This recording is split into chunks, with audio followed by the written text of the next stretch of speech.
విషయం ఏంటంటే భారతదేశ చరిత్రలో జాబ్ క్యాలెండర్ రిలీజ్ చేసి నోటిఫికేషన్లు ఇవ్వకుండా ఉన్న ఏకైక రాష్ట్రం ఏదైనా ఉన్నా అంటే అది తెలంగాణ జాబ్ క్యాలెండర్ మాత్రమే గుర్తు చేసుకోవాలి. మనము గతం నుంచి కూడా గమనిస్తూ ఉన్నాం.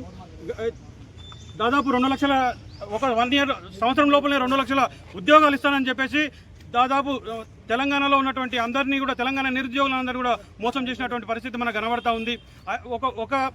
చాలా వేదికల్లో సీఎం గారు ఒక మాట అంటుంటారు, ఎప్పుడు 60,000 ఉద్యోగాలు ఇచ్చినాం 60,000 ఉద్యోగాలు ఇచ్చినామని. సరే, మీరు అన్నట్టు 60,000 మీరు క్లెయిమ్ చేసుకున్నా ఇంకా 1,40,000 ఉద్యోగాలు మీరు ఇవ్వకుండా మమ్మల్ని తెలంగాణ నిరుద్యోగులను మోసం చేస్తున్నటువంటి పరిస్థితి కనబడతా ఉంది.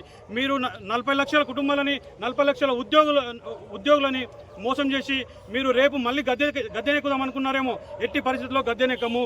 ప్రతి విలేజ్లో తెలంగాణలో ఉన్నటువంటి ప్రతి గ్రామాల్లో స్థానిక సంస్థల ఎన్నికల్లో జెడ్పీటీసీగా ఎంపీటీసీగా సర్పంచులుగా పోటీ చేసి ఒక్క సర్పంచ్ని ఒక్క జెడ్పీటీసీని ఎంపీటీసీని గెలవకుండా చేసే బాధ్యత ప్రతి నిరుద్యోగి పైన ఉంది.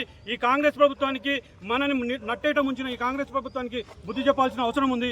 కాబట్టి నేను ఒకరిని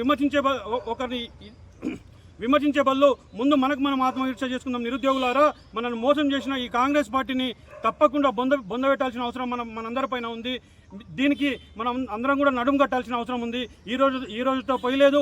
అది తొందరలోనే గాంధీ భవన్ ముట్టడి ఉంటుంది, ఆ తర్వాత అసెంబ్లీ ముట్టడి ఉంటుంది, ఆ తర్వాత ఇంకా మా కార్యక్రమాలు ప్రతి జిల్లాలో కూడా సభలు ఏర్పాటు చేస్తాం.